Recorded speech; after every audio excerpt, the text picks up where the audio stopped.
عہد کے غزالی و رازی حضرت علامہ سید احمد سعید کاظمی رحمہ اللہ تعالی صدر بنے ٹھیک ہے، اور مفتی صاحب بدستور ناظم اعلیٰ رہے۔ ٹھیک ہے، حضرت علامہ کاظمی صاحب رحمہ اللہ تعالی کے وصال کے بعد کچھ عرصے تک حضرت صاحبزادہ سید مظہر سعید کاظمی زید مجدہم وہ صدر رہے اور مفتی صاحب بدستور ناظم اعلیٰ رہے۔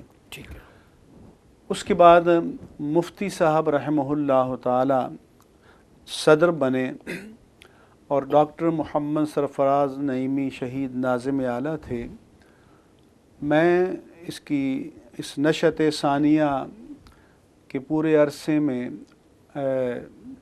عاملہ کا رکن رہا ٹھیک ہے، اور اس کا جو شعبہ امتحانات ہے اس کا بھی رکن رہا اور پھر سینئر نائب صدر تھا۔ تو مفتی صاحب رحمہ اللہ تعالیٰ کے وصال کے بعد پھر میں قائم مقام صدر بنا۔ پھر اس کے بعد انتخابات ہوئے، اس میں ہمارے مدارس اہل سنت کے مجلس شورا نے اعتماد کیا اور میں صدر بنا۔ پھر دوبارہ انتخاب ہوا تو میں صدر بنا اور ابھی یہ چل رہا ہے۔ حضرت علامہ شیخ الحدیث سید حسین الدین شاہ صاحب دامت برکاتہم العالیہ ہمارے سرپرست اعلیٰ ہیں اور آج کل علامہ صاحبزادہ محمد عبد المصطفیٰ ہزاروی ہمارے ناظم اعلیٰ ہیں۔ ٹھیک ہے، چونکہ تنظیم المدارس اہل سنت پاکستان کے پلیٹ فارم سے ہم مسلسل حکومت کے ساتھ ڈائلاگ میں رہے، ٹھیک ہے، تو تمام ادوار میں جو مکالمہ ہوتا تھا اس میں تنظیم کی نمائندگی کے لیے مجھے مفتی صاحب ساتھ رکھتے تھے۔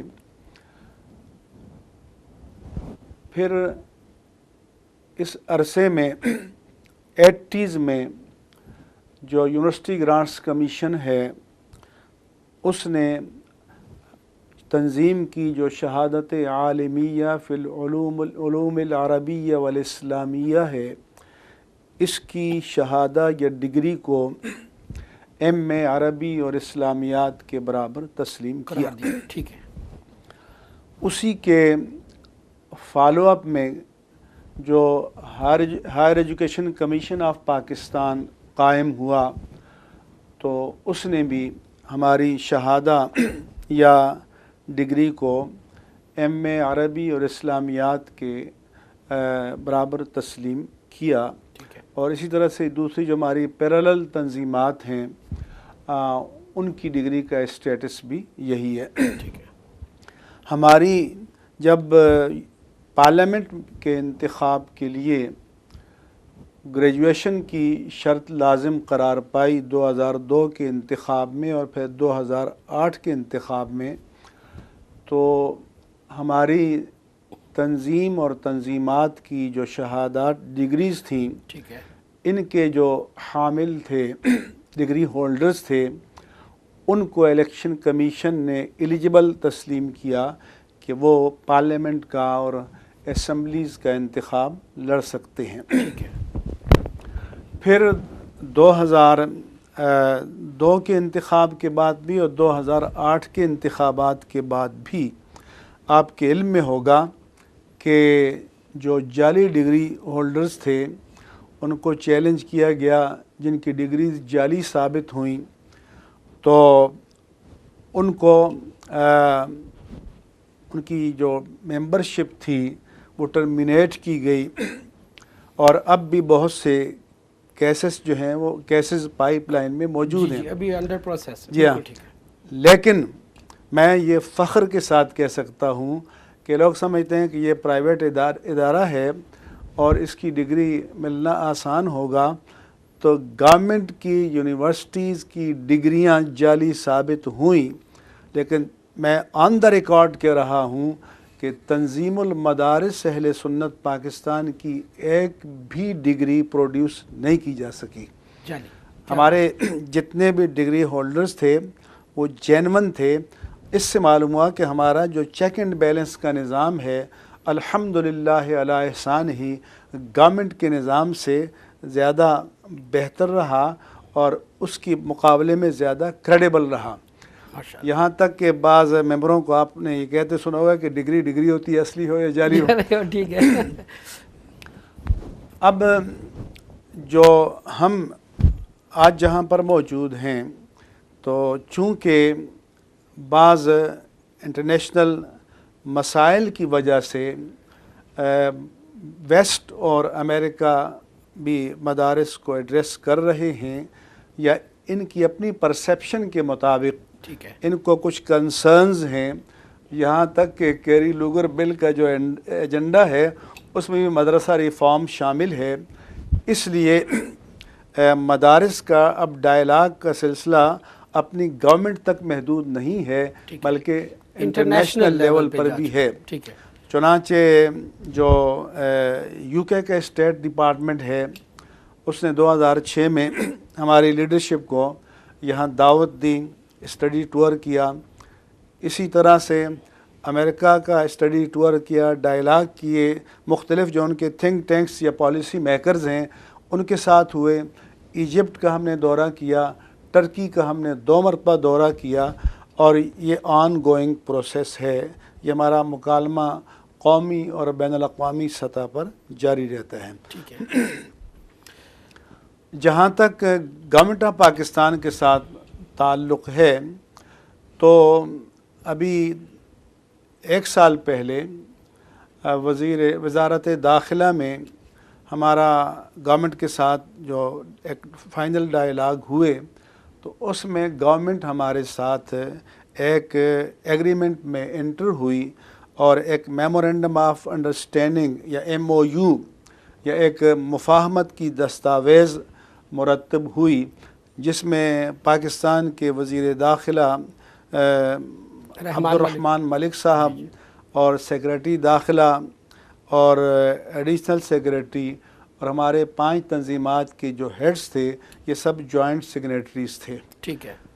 جس میں گورنمنٹ نے اس بات کو ایگری کیا اور اس بات کا اپنے آپ کو پابند کیا کہ گورنمنٹ ہمارے ان 5 تنظیمات کو ایگزامننگ بورڈز یا یونیورسٹی کا درجہ دے گی اور اس کے لیے ایکٹ آف پارلیمنٹ کے ذریعے باقاعدہ لیجسلیشن ہوگی. ٹھیک ہے. بہت اچھا. اس کی وجہ یہ ہے کہ جو دیگر یونیورسٹیز ہیں ان کے لیے پروونشل اسمبلی کے ذریعے لیجسلیشن کافی ہوتی ہے لیکن کیونکہ ان کا جورسڈکشن پروونس ہوتا ہے، ہمارا جورسڈکشن چونکہ تھرو آؤٹ پاکستان ہے. پاکستان کے 4 صوبے، گلگت بلتستان جس کو اب ایک صوبائی حیثیت دے دی گئی ہے، آزاد کشمیر، ٹرائبل ایریاز، تو اس لیے ہمارے لیے فیڈرل لیول پر لیجسلیشن کی ضرورت ہے. بالکل ٹھیک ہے. اس میں ہم نے یہ گورنمنٹ کے ساتھ یہ ذمہ داری قبول کی کہ ہم اپنے دینی کریکولم تو جیسا ہے ویسا ہی رہے گا لیکن اس کے ساتھ ہم کانٹمپریری سبجیکٹس جو ہیں ان کو اپنے کریکولم میں انڈکٹ کریں گے اور شامل کریں گے جس میں انگلش ہے، میتھمیٹکس ہے، جنرل سائنس ہے اور کمپیوٹرائز جو بھی جتنی جدید تعلیمات ہیں.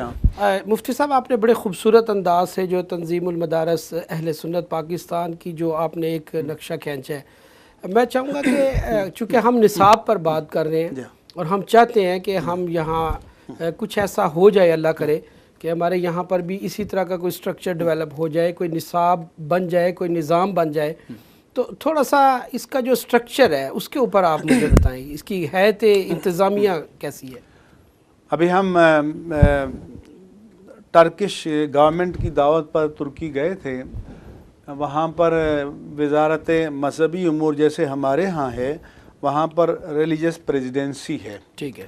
اور ڈاکٹر محمد گرمز اس کے آج کل پریزیڈنٹ ہیں. ٹھیک ہے. اور ڈاکٹر محمد کو ٹرکش محمد لکھتے ہیں، اور ڈاکٹر محمد پچاچی وہ ان کے معاون ہیں، اور ڈاکٹر محمد پچاچی میرے ساتھ 2002 میں امریکہ میں ایک 1 month لانگ ایک ڈائلاگ پروگرام تھا، اس میں بھی میرے ساتھ کلیگ رہے ہیں۔ ٹھیک ہے۔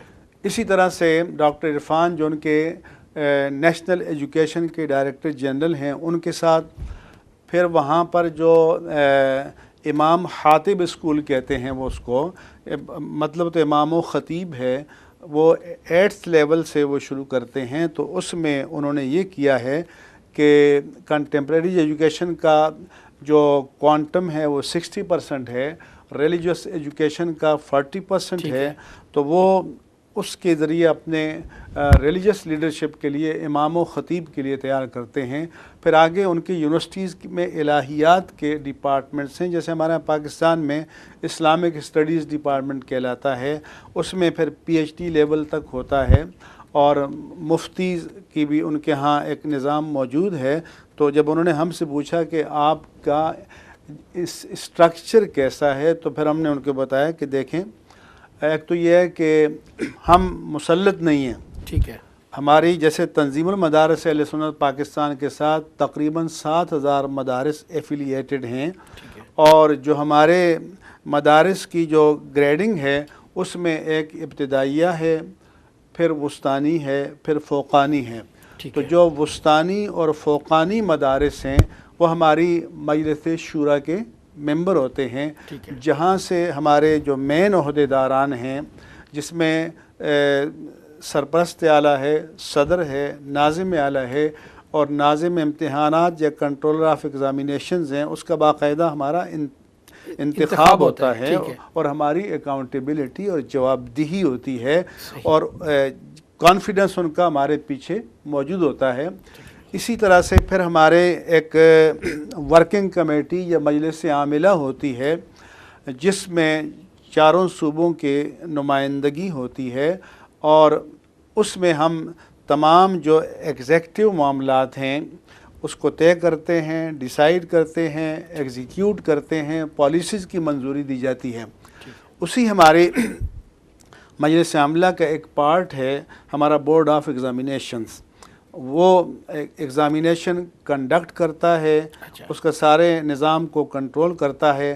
ایک ہمارا بورڈ آف اسٹڈیز ہے جس کو مجلس نصاب کہتے ہیں، جو اس جدید دور کی یونیورسٹیز میں بھی ہوتا ہے اور بورڈز میں بھی ہوتا ہے۔ تو ہمارا بھی ایک باقاعدہ مجلس نصاب یا بورڈ آف اسٹڈیز موجود ہے، جو کریکولم کا تعین کرتا ہے اور وقتاً فوقتاً اس میں تبدیلی نظرثانی کرتے ہیں، تبدیلی کرتے ہیں، اور یہ ایک آن گوئنگ پروسیس ہے۔ یعنی جدید تقاضوں کے مطابق جہاں ضرورت محسوس کرتے ہیں اس میں تبدیلی لاتے ہیں۔ اس پر ہم آگے بات بھی کریں گے، لیکن اب تھوڑا سا ہم چاہیں گے کہ تھوڑا سا ہم UK اور یورپ کی سرزمین کے حوالے سے بات کریں کہ برطانیہ اور یورپ کے لیے جو آپ کیا سمجھتے ہیں کہ ایک ماڈل ادارہ جو ہے یا ماڈل انسٹیٹیوٹ جو ہے، مذہبی کی بات کر رہا ہوں، وہ کیسے تشکیل دیا جا سکتا ہے اور کیسے اس ادارے کو قائم کیا جا سکتا ہے؟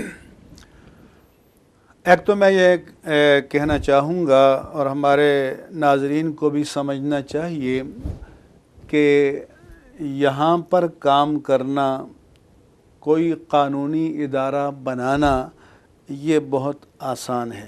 اچھا، کیونکہ ہم نے جب یہاں کے سسٹم کو دیکھا تو یہاں کی گورنمنٹ جو ہے وہ ایکیڈمک عمل کے لیے یا ریفارمز کے لیے ہماری بیوروکریسی کی طرح رکاوٹیں نہیں کھڑی کرتی، بلکہ یہ فیسیلیٹیٹ کرتے ہیں، انکریج کرتے ہیں۔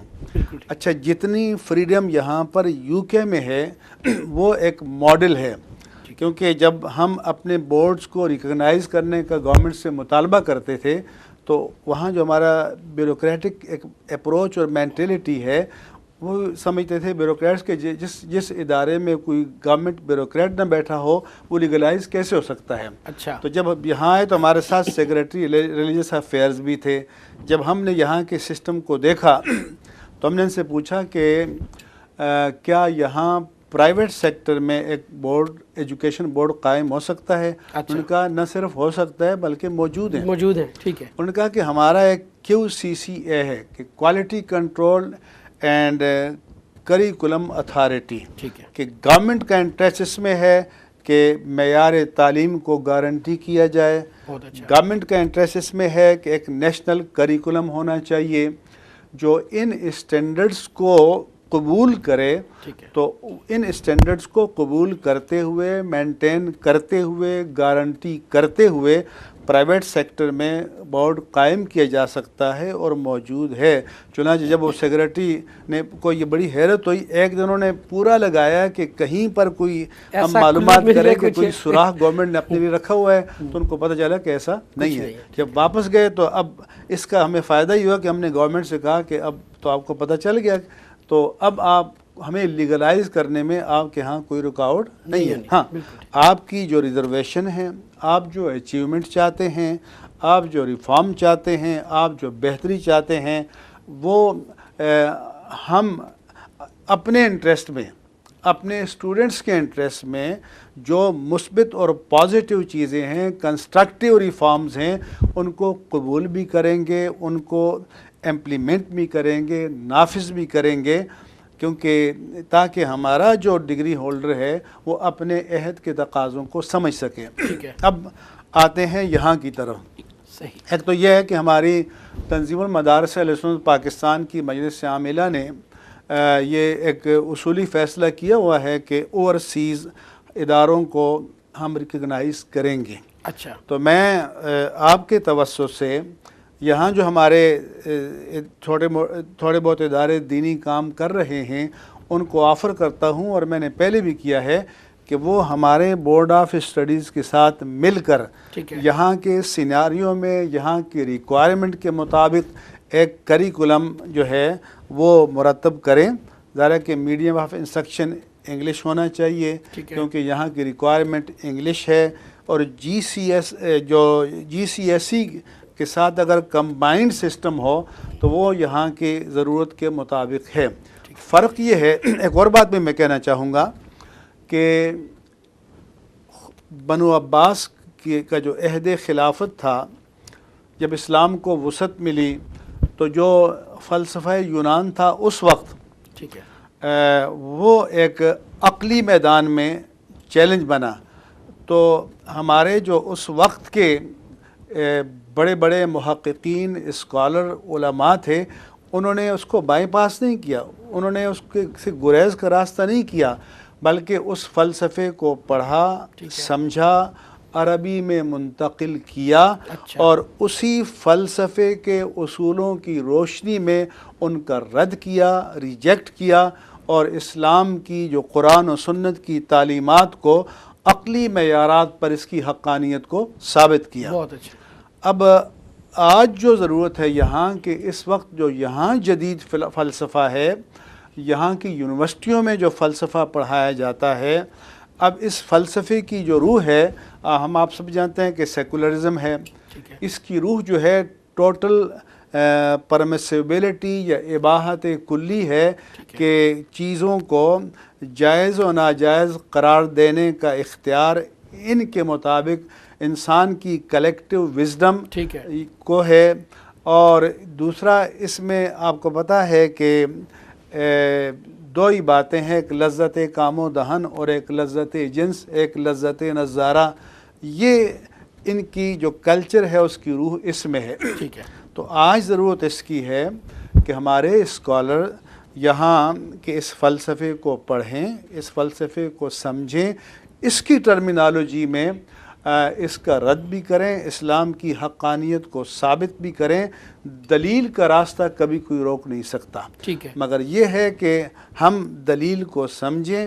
میں ابھی PTV میں ایک پروگرام ہوا کہ قرآن, سائنس اور کائنات, تو اس میں ایک ایکسپرٹ تھے جو اس کاسمولوجی کے, اس یونیورس جو ہماری جو کائنات ہے پوری, جس کا ایک چھوٹا سا حصہ, معمولی سا ہماری یہ پلانٹ ہے جس کو ہم ارتھ یا زمین کہتے ہیں, اور نہ جانے جیسے ابھی تک تو کہتے ہیں کہ 3 بلین تک انہیں معلوم کیا کہ اتنے پلینٹس جو بہت بڑے بڑے ہیں موجود ہیں. اور میں نے کہا کہ یہ تو اب تک انسان کا علم یہاں تک پہنچا ہے، کیا خبر کہ آگے انسان کا علم بڑھے تو اور بہت سی چیزیں آشکارا ہوں. تو اس میں نے قرآن کی روشنی میں ان چیزوں کو ایکسپلین کیا کہ سائنس کیا کہتی ہے، قرآن کا کنسیپٹ کیا ہے. اور میں نے کہا کہ جتنی سائنس ترقی کرتی جائے گی اتنا ہی قرآنی تعلیمات کی تصدیق ہوتی چلی جائے گی. تو قرآن مجید میں اللہ تعالیٰ کا ارشاد ہے کہ وما ارسلنا برسول الا بلسان قومہ، کہ اللہ تعالیٰ جل شانہ عز و جل فرماتا ہے کہ ہم نے جس عہد میں، جس ٹائم پیریڈ میں جب بھی کوئی رسول بھیجا تو جو اس کے مخاطبین تھے، جس قوم کے لیے بھیجا تو اس کی زبان کے ساتھ بھیجا. تو اب اور پھر یہ بھی ہے کہ حضور نے فرمایا کہ کان النبی یبعث الی قومہ خاصۃ وارسلت الی الخلق کافہ، کہ ماضی میں ایک نبی ود اسپیسیفیکیشن ایک خاص قوم، ایک خاص ٹیریٹری، ایک خاص ٹرائب یا ایک خاص علاقے کی طرف بھیجا جاتا تھا، مگر مجھے تو رب کریم نے تمام مخلوق کی طرف رسول بنا کر بھیجا ہے. تو اس زمانے میں رسول کے لیے اتنا ہی کافی تھا کہ جس ٹرائب یا جس قبیلے یا جس قوم کی طرف ان کو یا جس خطے کی طرف ان کو رسول بنا کر بھیجا گیا تھا اس کی زبان کو جانے. تو پھر جب ہمارے آقا و مولا صلی اللہ علیہ وآلہ وسلم پوری مخلوق کی طرف رسول بنا کر بھیجے گئے ہیں، اور اسلام ایک مشنری ریلیجن ہے، اسلام ایک ریشل ریلیجن نہیں ہے، تو پھر ہماری یہ ذمہ داری ہے کہ ہمیں تو اپنے عہد کی پوری زبانیں آنی چاہیے، کیونکہ اس دین کو کمیونیکیٹ کرنا بالکل ٹھیک ہے، یہ ہماری ڈیوٹی ہے اس قوم کی. اور یہ تبھی ممکن ہے کہ جب ہم اس زبان میں جا کر کمیونیٹ کریں گے. مفتی صاحب ہمارا بریک کا وقت ہوا چاہتا ہے، شکریہ. تو ہم ناظرین ہماری مفتی منیب الرحمان صاحب سے بڑی خوبصورت گفتگو جاری ہے، لیکن ایک چھوٹے سے بریک کے بعد ملتے ہیں.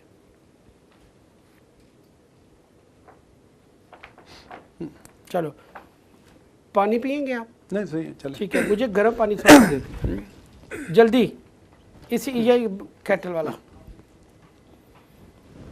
ہماری ابھی بیٹا یہ 1.5 گھنٹے کا پروگرام ہے. اچھا 2 بریکیں ہو رہے ہیں.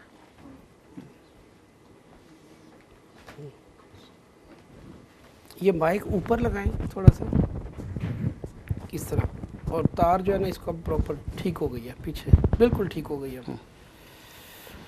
چلیں پھر تھوڑا سا پانی مجھے بھی پانی مفتی صاحب کو دے، گرم نہیں، بس درمیانہ سا.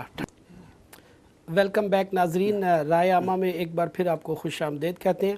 بریک پر جانے سے پہلے ہماری گفتگو جاری تھی پروفیسر مفتی منیب الرحمان صاحب سے، تو چلتے ہیں وہیں سے جہاں سے گفتگو کا سلسلہ منقطع ہوا، وہیں سے جوڑتے ہیں. آپ بات کر رہے تھے ایک تو کمیونیکیشن زبان کی، تو میں یہ اور دوسرا ماڈل ادارے کیسے بنائیں. میں یہ عرض کرنا چاہتا تھا کہ جب رسول مکرم رحمت للعالمین صلی اللہ علیہ وآلہ وسلم نے حجۃ الوداع کے موقع پر سن 10 ہجری میں میدان عرفات میں جبل رحمت پر اپنی ناقہ مبارک پر سوار ہو کر اپنا لاسٹ سرمن یا آخری خطبہ یا لاسٹ میسج ڈیلیور کیا، تو اس میں حضور نے فرمایا کہ پہلے تو لوگوں سے شہادت طلب کی کہ الا هل بلغت،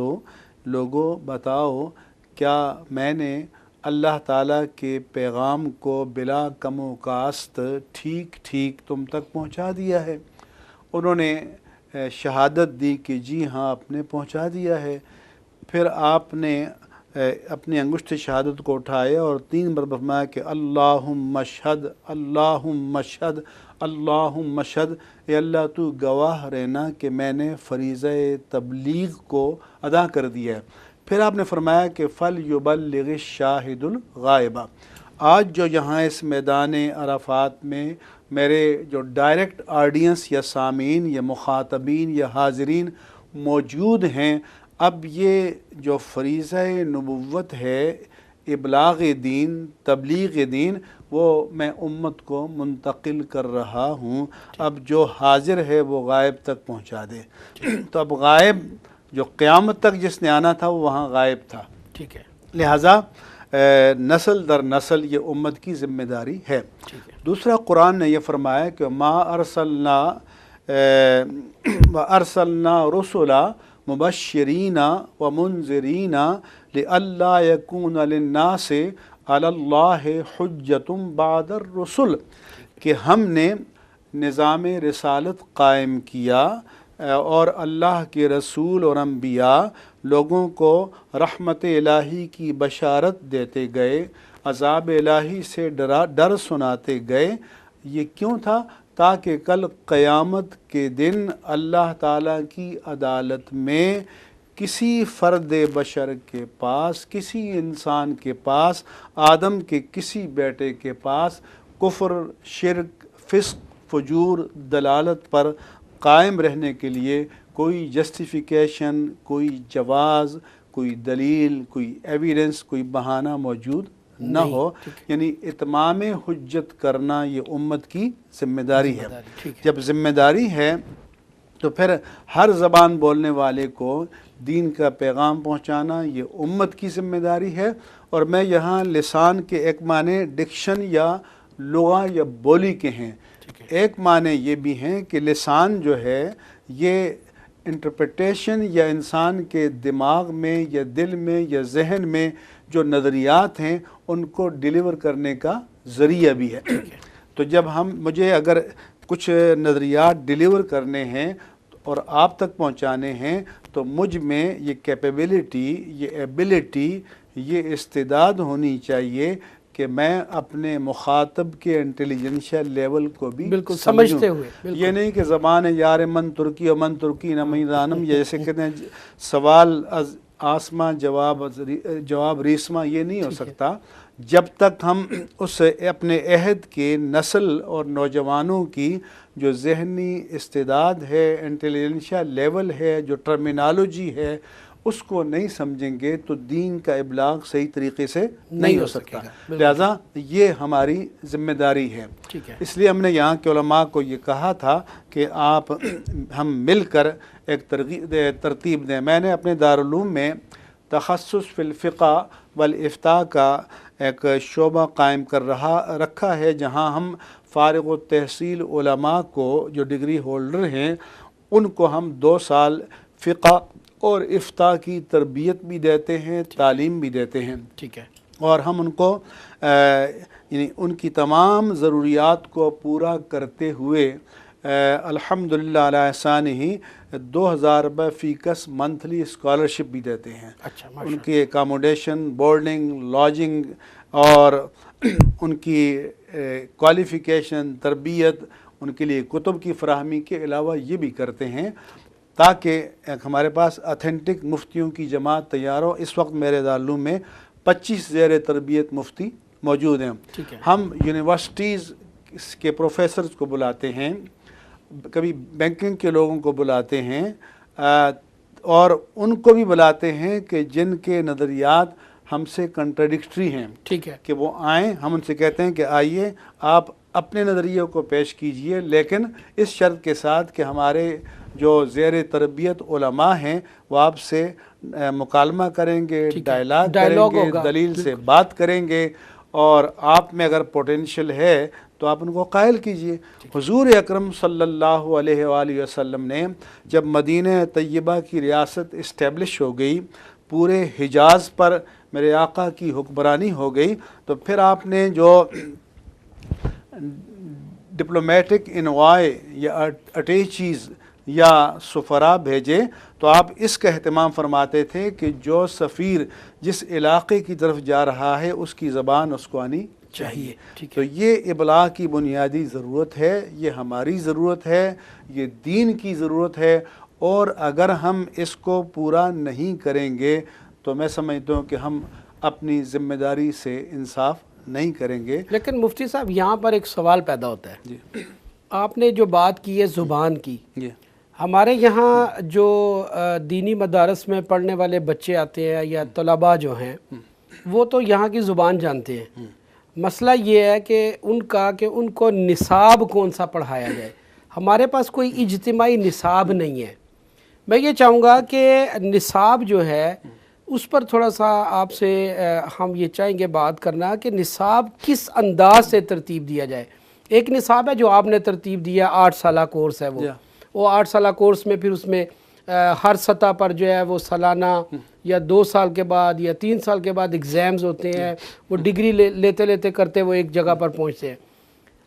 کیا ہمیں یہاں 8 سالہ کوئی نصاب بنانا پڑے گا یا اس کو ریڈیوس کرنا پڑے گا، یا نصاب کس انداز سے ترتیب دیا جائے پھر ہی یہ زبان میں جا کر جو ہے نا وہ ابلاغ کا کام کر سکیں گے؟ دیکھیں ہمارا نصاب بنیادی طور پر 16 سال کا ہے. اچھا.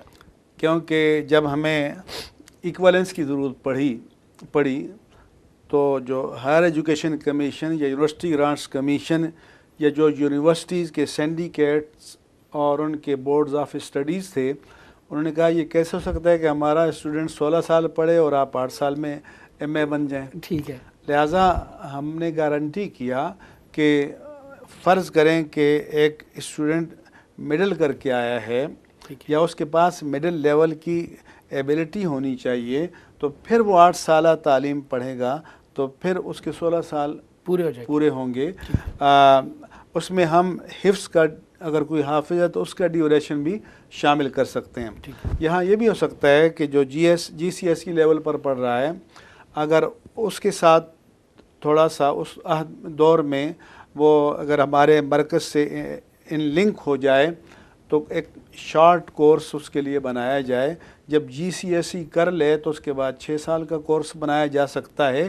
لیکن اس کو ہم اس طرح سے مربوط کر سکتے ہیں کہ وہ یہ دینی تعلیم بھی پڑھتا رہے، اے لیول بھی کرتا رہے، پھر آگے یونیورسٹی کو بھی جائے، او لیول اے لیول. یہاں یہ آسانی ہے کہ یہاں جی سی ایس ای میں بھی لینگویجز ایک سے زائد آپ لے سکتے ہیں. ٹھیک ہے.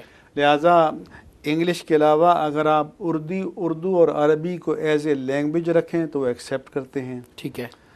تو اس سے ہمارا مقصد بھی پورا ہوگا. ٹھیک ہے. اور ہمارے وہاں پر جو مارکس ہیں وہ بھی اچھے آئیں گے. ہمارا جو طالب علم ہوگا اس کا ذہن زیادہ کھلتا ہے اور زیادہ پرفارم کرتا ہے. ٹھیک ہے. اس میں مٹیریل بھی بہت سارا پھر یہاں تک کہ یہاں پر آرٹ ہے. ٹھیک ہے. اگر ہمارے یہاں طلباء کو یہاں پر کتابت سکھائی جائے اردو اور عربی کی، اس کو بھی یہ قبول کرنے کے لیے تیار ہیں. تو یہاں پر رکاوٹ یا ہرڈل جو آبسٹیکلز نہیں ہیں، بلکہ یہ تو ہیلپ کرتے ہیں. اسی طرح سے اگر ہم کسی یونیورسٹی کے ساتھ بعد میں ان لنک ہو جائیں تو وہ ہمارے کچھ سبجیکٹ کو ایکسیپٹ کریں گے، کچھ ان کے سبجیکٹ انڈکٹ کریں تو ہمارے طلباء آگے جا سکتے ہیں. اور یہ بھی ہے کہ اگر یہ ہمارے ساتھ مل کے ایک جوائنٹ کریکولم یا سیلیبس یہ بنائیں تو ہم پھر اپنا ایک نظام امتحان یہاں قائم کریں اور ہم اپنی ڈگری بھی یہاں جاری کر سکتے ہیں. اور سیز جو ہم کیمپس بھی ہم بنا سکتے ہیں ان تمام چیزوں کو مینٹین کرنے کے لیے. لیکن اس کے لیے ان کی ول اور ان کا کوارڈینیشن، ان کی ڈیزائر، یہ ضروری ہے. اس کے بغیر یہ کیسے ہو؟ دیکھیں نا، بہت سارے لوگ ہیں انہوں نے اپنے طور پر نصاب بنائے ہیں. جی میں نے پچھلے پروگرام میں علامہ ساجد القادری صاحب کا نصاب کافی ساری بکس رکھی تھی. ہمارے جو مصباح المالک صاحب تشریف لائے انہوں نے بھی ایک نصاب دکھایا. ہمارے کچھ حضرت سلطان باؤ ٹرسٹ میں جو ایک اپنا نصاب پڑھایا جا رہا ہے. تو یہ اپنے طور پر تو سب نصاب چھوٹے بڑے پڑھائے جا رہے ہیں، لیکن یہ سارے مل کر یکجا ہو کر کیسے نصاب ترتیب دیں، یہ بیڑا کون اٹھائے؟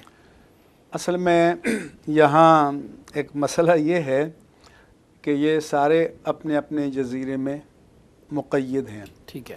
اور ہر ایک سمجھتا ہے کہ بھائی ٹھیک ہے میں اپنی جگہ اتھارٹی ہوں. کبھی ایسا ہمارے ہاں بھی تھا. ٹھیک ہے. لیکن ہمیں کمپٹیشن میں داخل ہونا پڑا. جب آپ اپنے آپ کو منوائیں گے، کیونکہ یہ زمانہ مسابقت کا، کمپٹیشن کا زمانہ ہے. جب تک آپ اپنا کوئی مقام اپنی محنت اور اہلیت سے متعین نہیں کریں گے، تسلیم نہیں کروائیں گے، کوئی آپ پر ترس بھی نہیں کھاتا اور رحم بھی نہیں کھاتا۔ ٹھیک ہے، اس لیے ہمیں یہ تنظیم المدارس بنانے کی ضرورت کیوں پڑی کہ ہم پیرالل جو لوگ تھے ان کے مقابلے میں ہمیں آنا تھا۔ ٹھیک ہے، پھر آگے ہمیں جو جدید کریکولم یا کنٹمپریری سبجیکٹ کو انڈکٹ کرنے کی ضرورت کیوں پڑی کہ ہمیں جو جدید دور کی یونیورسٹیز میں، تاکہ ہمارے اسٹوڈنٹس وہاں پر جائیں، پوسٹ گریجویشن کریں، ایم فل کریں، پی ایچ ڈی، ہمارے ڈگری ہولڈرز کئی ہیں جو یونیورسٹی سے پی ایچ ڈی کر چکے ہیں۔ ٹھیک ہے، اسی طرح سے جب یہ احساس کریں گے جو ڈیسائسو پوزیشن میں ہیں، جو فیصلہ کرنے کی پوزیشن میں ہیں، تو پھر ان کے لیے لازمی ہوگا کہ اپنا ایک جوائنٹ سیلیبس بھی بنائیں، ایک دوسرے کی ایکسپرٹیز کو تسلیم بھی کریں، ایک دوسرے کو ایکاموڈیٹ بھی کریں اور ایک جوائنٹ لیڈرشپ بنائیں۔ ٹھیک ہے، اگر آپ نے اپنی ذاتی شخصیت سے بالاتر ہو کر یا اپنے ادارے کی جو محدودیت ہے، لیمیٹیشن ہے، اس سے بالاتر ہو کر آپ نے دین کو اپنا مشن بنانا ہے اور مسلک کو اپنا مشن بنانا ہے، تو پھر آپ آگے بڑھ کر مل کر جوائنٹ ایک وینچر بنانا ہوگا۔ جوائنٹ وینچر بنانے کے لیے آدمی میں اور افراد میں اور اداروں میں ایڈجسٹیبلٹی ہونی چاہیے۔ ٹھیک ہے، ایک دوسرے خود بھی ایڈجسٹ ہو سکے، دوسروں کو بھی ایڈجسٹ کر سکے، گیو اینڈ ٹیک سے ہوتا ہے۔ ٹھیک ہے، تو میں جب بھی آتا ہوں تو میں ان بزرگوں کو، ان حضرات کو میں متوجہ کرتا ہوں اور میں یہ بھی کہتا ہوں کہ ہمارے ہاں جو ابلاغ کا، ڈیلیوری کا جو موجودہ ایک مزاج چل رہا ہے، اس کو بھی اس سرزمین اور موجودہ عہد کے تقاضوں کے مطابق اپ ڈیٹ کرنے کی ضرورت ہے۔ آپ اپ ڈیٹ نہیں کریں گے تو پھر جس کو جنریشن گیپ کہتے ہیں، وہ آلریڈی پیدا ہو چکا ہے اور وہ بڑھتا چلا جائے گا۔ وہ بزرگ لوگ، بوڑھے لوگ جو مساجد کی انتظامیہ میں ہیں، ان کو چاہیے کہ وہ اب یوتھ کو بھی آگے لائیں تاکہ ایک لنک پیدا ہو جائے پرانی اور نئی نسل میں۔ تو اس کے بعد جو یوتھ آئیں گے تو اپنے ریکوائرمنٹ کو سمجھیں گے اور بہتری آئے گی۔ مفتی صاحب، جیسا کہ ابھی آپ نے بات کی ہے، اسی طرح بہت سارے لوگوں کے دلوں کی خواہش بھی ہے، تمنا بھی ہے، عوام کی بھی ہے، والدین کی بھی ہے، کمیٹیز کی بھی ہے، علماء کی بھی ہے کہ اس طرح ہو جائے، لیکن اس طرح ابھی تک ہویا نہیں ہے، ابھی تک یہ ہو نہیں سکا۔ آپ کیا سمجھتے ہیں کہ ہمارے جو مدارس ہیں وہ پھر کیا ڈیلیور کر رہے ہیں؟ ٹھیک ڈیلیور کر رہے ہیں جو بھی کر رہے ہیں؟ دیکھیں، اپنی اپنی دائرہ کار میں وہ جو بھی کر رہے ہیں ٹھیک کر رہے ہیں، جو کر رہے ہیں میں ان کی تحسین کرتا ہوں، لیکن گڈ سے بیٹر اور بیٹر سے بیسٹ کی طرف سفر کرنے کی گنجائش ہمیشہ موجود ہوتی ہے۔ ٹوٹل پرفیکشن کا دعویٰ کوئی بھی نہیں کر سکتا۔ تو میں ان کو اپریشیٹ کرنے کے ساتھ ساتھ ان سے بھی اپیل کروں گا کہ وہ بھی اس عہد کے تقاضوں کو سمجھیں، آگے بڑھیں اور ایڈوانسمنٹ کریں۔ اور میں تو چاہتا ہوں کہ جب ہم کبھی آئیں تو یہاں کے لوگوں میں کوئی ارج پیدا ہو کہ جو مساجد کی مینجمنٹس ہیں ان کے ساتھ ہماری سیٹنگز ہوں، جو علماء، جو سلیکٹڈ، جو نظریاتی علماء ہیں موب کو چھوڑ کر، ان کے ساتھ ہماری سیٹنگز ہوں، جو ہمارے یہاں پر مثلاً کوئی یونیورسٹیز میں، اسکولوں میں، ٹیچنگ پروفیشن میں ہیں، ان سے انٹریکشن ہو، جو ہمارے اہل ثروت ہیں، تاجر ہیں، صنعت کار ہیں، ان سے انٹریکشن ہو، کیونکہ ان کو ہمیں بتانے کی ضرورت ہے کہ آپ یہاں رہتے ہوئے آپ دین سے محبت بھی کرتے ہیں، دین کے لیے بہت کچھ خرچ بھی کرتے ہیں، لیکن مجھے جو کمی نظر آ رہی ہے وہ یہ ہے کہ اس پرائرٹیز پر نہیں ہو رہا، ہم پرائرٹیز کا تعین نہیں کر پا رہے۔ تو مجھے آپ بتائیں کہ فرض کریں کہ اللہ نے آپ کو توفیق دی ہے اور فرض کریں کہ آپ 100,000 پاؤنڈ خرچ کر سکتے ہیں دین کے لیے، لیکن آپ پرائرٹیز نہیں ہیں، آپ اس کے لیے ایک محفل نعت منعقد کر لیتے ہیں، اور پاکستان بھر سے نعت خوانوں کو بلا کے اور ان پر نوٹ نچھاور کر دیتے ہیں۔ اب آپ مخلص ہیں، سنسیئر ہیں، میں آپ کی سنسیئرٹی کو چیلنج نہیں کرتا، لیکن میں آپ کی وزڈم کو، ویژن کو، لیگیسی کو، اس کو میں بیدار کرنا چاہتا ہوں کہ کیا محبت رسول میں اور محبت غوث الاعظم میں کیا ہم اس سے بہتر کوئی آپشن اختیار نہیں کر سکتے تھے جس سے دین کو ریٹرن ملے، جس سے مسلک کو ریٹرن ملے؟ اور اللہ قرآن میں فرماتا ہے کہ ایسی تجارت میں تمہیں بتاؤں کہ تجارتاً لن تبور، جس میں کہیں پر خسارہ نہ آئے، نقصان نہ ہو، فائدہ ہی فائدہ ہو۔ اللہ فرماتا ہے کہ حل ادلکم علی تجارت تنجیکم من عذاب علیم، کہ میں تمہیں ایک ایسی تجارت نہ بتاؤں جو تمہیں عذاب علیم سے بچائے۔ اب یہ تجارت اس قرآن یا رب کریم اس کماڈیٹیز کی تجارت تو نہیں فرما رہا نا، دین کی، دین کو بھی اللہ تعالیٰ ایک تجارت، ایک کانٹریکٹ، ایک عقد، ایک معاملے سے تعبیر فرماتا ہے کہ جس طرح دنیا میں کچھ لین دین ہوتا ہے دین میں بھی ہوتا ہے۔ اگر ہماری اچیومنٹ جنت ہے، اگر ہماری اچیومنٹ آخر میں حضور کی قربت ہے، اگر ہماری اچیومنٹ آخرت کی فلاح ہے، اگر ہماری اچیومنٹ اور ٹارگٹ جو ہے وہ قبر کا سکون ہے، تو پھر ہمیں پرائرٹیز کو دیکھنا ہوگا کہ ہم وہ کام نہ کریں کہ یہ پیسہ خرچ ہو اور اس سے حضور کی خوشنودی کے جو ترجیحی ایجنڈا ہے اس کو بنائیں۔ تو اس مائنڈ سیٹ کو تبدیل کرنے کی بہت ضرورت ہے، اور اس کے لیے یہاں کے جو نظریاتی علماء ہیں، میں عام بات نہیں کرتا، ان کو مل کر ایک اجتماعی تجدیدی تحریک برپا کرنی چاہیے۔ ہمارے ہاں تھوڑا سا یہ ہوتا ہے جی ہم یہ بات کریں گے تو فلاں طبقہ ناراض ہوگا، فلاں طبقہ ناراض ہوگا، تو میں کہتا ہوں ناراض تو ہوتے ہیں نا مفتی صاحب۔ اب آپ نے جس طرح کی بات کی ہے تو یہاں پر تو بڑے عاشقان رسول لوگ ہاں وہ پروموٹر تو ناراض ہوں گے، تو وہ عاشقان رسول ہیں، انہوں نے محافل کا انعقاد کرنا ہوتا ہے، 11ویں شریف ہوتی ہے، اس کا اہتمام کرنا ہوتا ہے، تو آپ کی بات سے تو ناراضگی تو ہوگی۔ لیکن میں یہاں پر ایک دوسرا سوال کرنا چاہتا ہوں کہ جس طرح آپ نے ان محافل کا ذکر کیا ہے، میں یہ چاہوں گا کہ بہت سارے لوگوں کی توجہ اس طرف بھی ہے کہ آپ کی جو تنظیم ہے یہاں پر جماعت اہل سنت والوں کی، تو وہ بھی اتنے بڑے بڑے اجتماع کرتے ہیں، اس سے کیا حاصل ہوتا ہے؟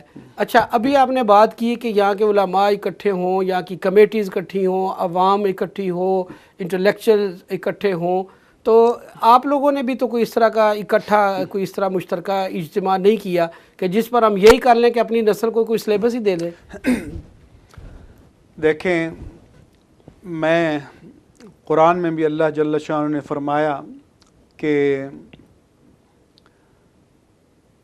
لِمَ تَقُولُونَ مَا لَا تَفْعَلُونَ، تم وہ بات کہتے کیوں ہو جو کرتے نہیں، کَبُرَ مَقْتًا عِندَ اللَّهِ أَن تَقُولُوا مَا لَا تَعْلَمُونَ، اللہ کو یہ بات بہت ناگوار، بہت ناپسند ہے، اور بہت اس سے ناراضگی فرماتا ہے کہ تم کہو کچھ اور کرو کچھ۔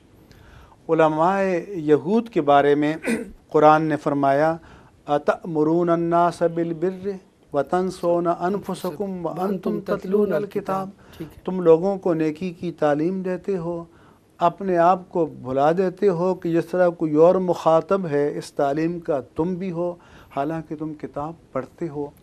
تو اب میں یہ باتیں اپنے علماء سے کہتا ہوں، ابھی یہاں آنے سے پہلے میں نے کراچی میں اپنے دارالعلوم نعیمیہ میں کراچی بھر کے مدارس اہل سنت کے جو مدرسین تھے، ہم نے ایک فل ڈے ان کا ایک ٹریننگ کیمپ منعقد کیا۔ ٹھیک ہے۔ پھر یہاں آنے سے پہلے ابھی ہم نے 26 مئی کو کراچی بھر کے جو مدارس اہل سنت ہیں ان کے طلباء کا ایک فل ٹائم ٹریننگ کیمپ منعقد کیا۔ صبح 9 بجے شروع کیا، دوپہر کو 1 گھنٹہ لنچ اور نماز ظہر کا بریک دیا، اور 5 بجے تک وداؤٹ اینی بریک جاری رہا، صرف تلاوت ایک نعت پاک سید المرسلین صلی اللہ علیہ وآلہ وسلم پڑھی، اور پھر موضوعاتی خطابات۔ اچھا، ہمارے یہاں یہ بھی ہوتا ہے، کانفرنسیں ہماری